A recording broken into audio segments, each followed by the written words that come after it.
Salut Lévi, alors je vous retrouve pour une vidéo qui s'appelle le tag flashback que je vois sur la chaîne de Crigem et Crystal Makeup actuellement sur mon ordinateur. Alors concernant le décor arrière, ce n'est pas chez moi, je suis chez mes parents en vacances.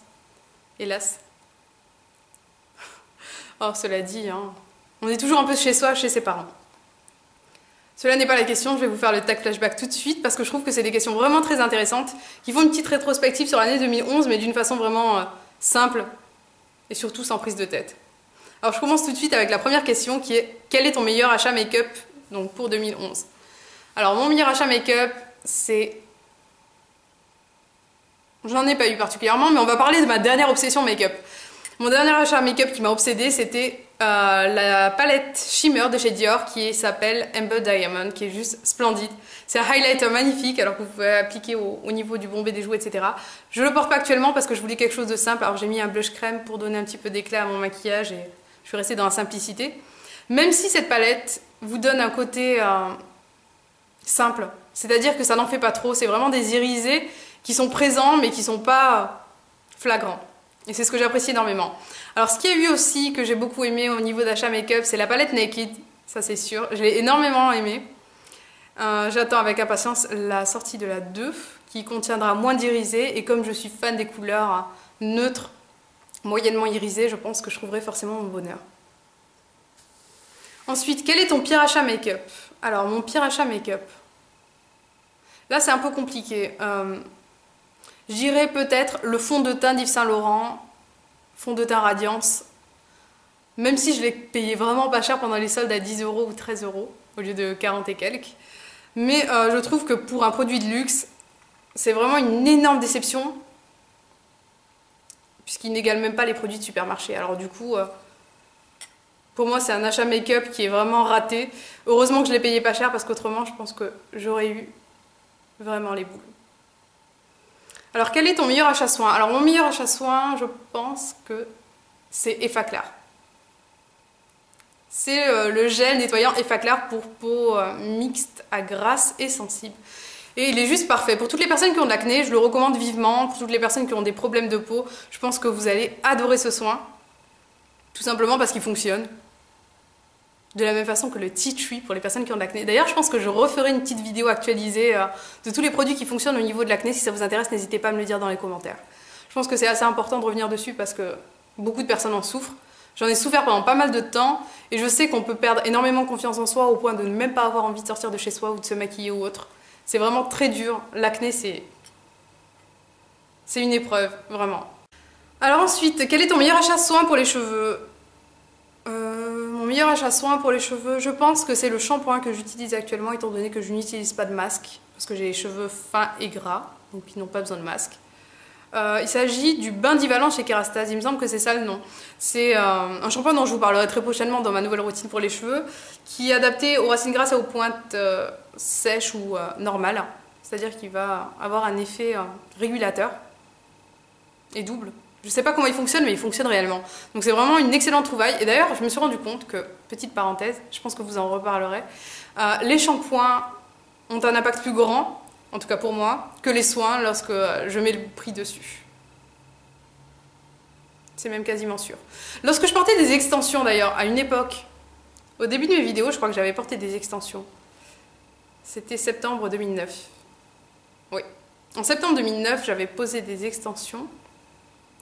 Et elles ont duré près de 6 mois. Elles étaient dans un état parfait parce que j'utilisais le masque de chez Kérastase qui est le Répare Intense, Nutri Intense, bref. Il est adapté pour les cheveux fins ou pour les cheveux épais. Et quand j'avais fait enlever mes extensions chez le coiffeur, ils avaient juste halluciné quand je leur ai dit que ça faisait 6 mois que je les avais parce qu'ils étaient dans un état vraiment parfait. J'avais mis le prix dessus, ça valait le coup. Mais depuis que j'ai les cheveux gras, le shampoing que j'utilise a plus d'importance que le soin étant donné que je n'utilise pas de soin.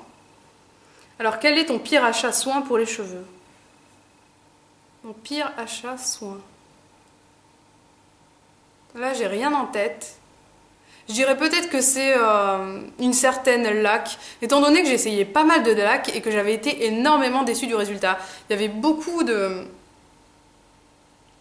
petites particules qui s'y déposaient, et notamment la laque de chez Schwarzkopf. Je l'avais pas du tout aimée. Je pense que c'est ça, et dans tous les cas... ça compte en achat soin, je pense. Même si c'est une finition. La marque de l'année selon toi, Make-up et Soins, qui t'a convaincu?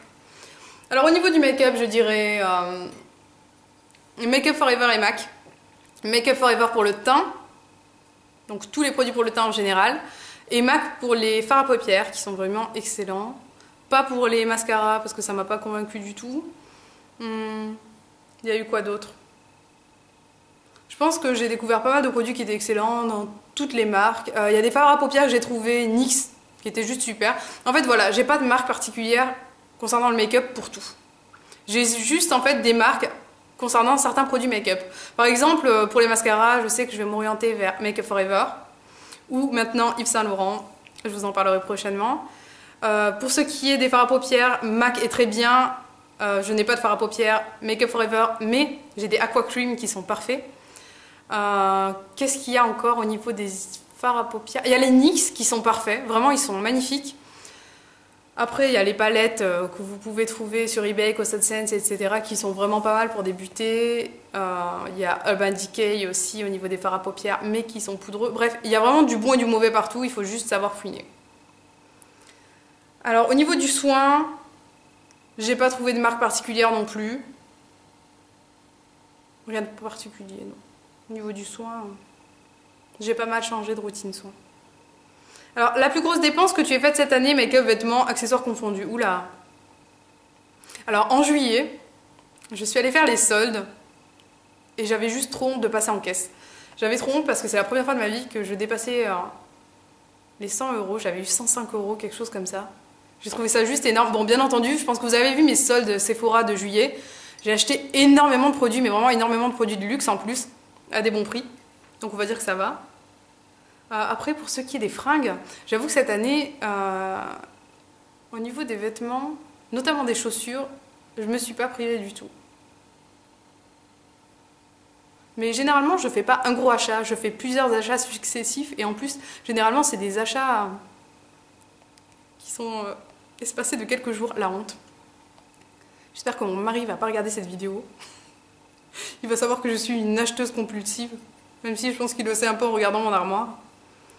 Ouais, vraiment, les vêtements cette année, j'ai abusé. Non, j'ai pas abusé dans le mauvais sens. Et encore, c'est pas fini, hein, parce qu'avec les soldes, j'ai déjà repéré plein de choses et surtout des indispensables. Je pense que je vais pas vous en parler tout de suite parce que je veux garder l'effet de surprise, mais il y a quelque chose, oh là là, qui me fait envie depuis des mois et j'attends les soldes. Et j'ai trop hâte de l'acquérir et j'espère surtout qu'il sera en solde.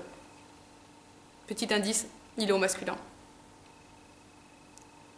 Attendez. Oui, c'est au masculin, c'est bon. J'ai des petites absences. Alors maintenant, ce que tu retiens de cette année sur YouTube. Alors, ce que je retiens de cette année sur YouTube, c'est déjà que j'ai eu la chance de rencontrer pas mal de youtubeuses. Au mois de février, j'ai rencontré The World of Sisters, Magic Cosmetics, Sarah de Beauté Ratée et d'autres youtubeuses, il me semble. Mais c'est vraiment les rencontres les plus marquantes avec Chouchou76 qui est juste super sympa aussi. C'est vraiment des super rencontres que j'ai faites. Au mois de septembre, j'en ai rencontré d'autres. J'ai rencontré aussi Amy V Makeup, Mamzelle Souz. Bon, bien entendu, les autres qui étaient revenus, sauf Magic Cosmetics qui est retourné en Suisse, qui est super sympa d'ailleurs. Bref, j'ai rencontré plein de filles super, donc des youtubeuses. J'ai eu la chance aussi de rencontrer des personnes qui ne sont pas des personnages publics entre guillemets sur YouTube, c'est-à-dire des abonnés et autres. Et c'est juste énorme. Personnellement, moi je trouve que c'est énorme de pouvoir faire des vidéos sur YouTube, de partager en fait ça et d'avoir justement des retours. Pour moi, YouTube, ça a été une année de partage, une année de solidarité entre filles qui font des vidéos aussi. Parce qu'on a été beaucoup à parler, c'est-à-dire qu'on parle beaucoup entre nous. On ne le montre pas forcément, mais c'est vrai qu'on est très liés quand même sur YouTube. Il y a des personnes que j'ai pas encore vues, mais avec lesquelles je parle sur Twitter, etc. Que j'aimerais bien voir, un de ces quatre d'ailleurs. Et oui, je pense que l'année YouTube a été vraiment très sympathique en matière de solidarité, en matière de rencontres, etc. C'était une excellente année pour ma part. Alors, quelle est, selon toi, ta vidéo de cette année, celle que tu as adoré faire, qui a le plus plu? Qui a le plus plu? Alors là, je ne sais pas si c'est à vous, parce que là, c'est à vous que je devrais poser la question. D'ailleurs, je la pose, tiens. Quelle serait la vidéo qui vous aurait marqué? Même si je ne pense pas avoir fait de vidéo ultra marquante en 2011. Mais pour moi, en fait, ma vidéo de cette année, c'est sans aucun doute la vidéo tirage au sort que j'ai faite avec mon mari parce que j'ai juste passé mais je sais pas combien de minutes à m'esclaffer, à pouffer de rire devant vous, alors que j'ai pas l'habitude de le faire, mais à chaque fois que je suis avec lui, c'est comme ça. On est comme ça, il y en a pas un pour rattraper l'autre. Vous me connaissez calme, sage sur YouTube, mais c'est vrai que je suis un petit peu dingo dans la vraie vie. Je pense que vous l'avez vu dans cette vidéo. C'est vraiment la vidéo que j'ai eu le plus de plaisir à réaliser, même si je réalise mes vidéos avec toujours beaucoup de plaisir. Autrement, je filme pas, je vois pas l'intérêt de me filmer lorsque j'ai aucune envie. D'ailleurs, c'est rare que j'ai pas envie. Quand j'ai pas envie de filmer, c'est parce que je sais que ma batterie va me lâcher. Et là, je suis stressée, ça se voit à mort. Genre, dans certains tutoriels, quand ma batterie va lâcher, je parle vite, je me stresse. Ou lorsque j'ai plus de place sur ma carte SD. Que des problèmes techniques, donc. Et encore, là, j'ai une nouvelle caméra, donc je suis super contente. Pour celles que ça intéresse, parce que je sais que beaucoup de filles veulent faire des vidéos sur YouTube, c'est la Sony HDR CX130E. Elle est super. Ensuite, le produit que tu as voulu mais que tu n'as pas eu. Ah, ça y est, je sais. Je réfléchissais parce que quand même, je veux dire, j'ai fait des craquages ces derniers temps, mais énormes. Genre, je me suis acheté la poudre Dior Shimmer alors que ça faisait super longtemps que je la voulais. Je l'ai achetée avec 10% et même pas 20%. Là, c'est parce que j'en pouvais plus, je la voulais à mort.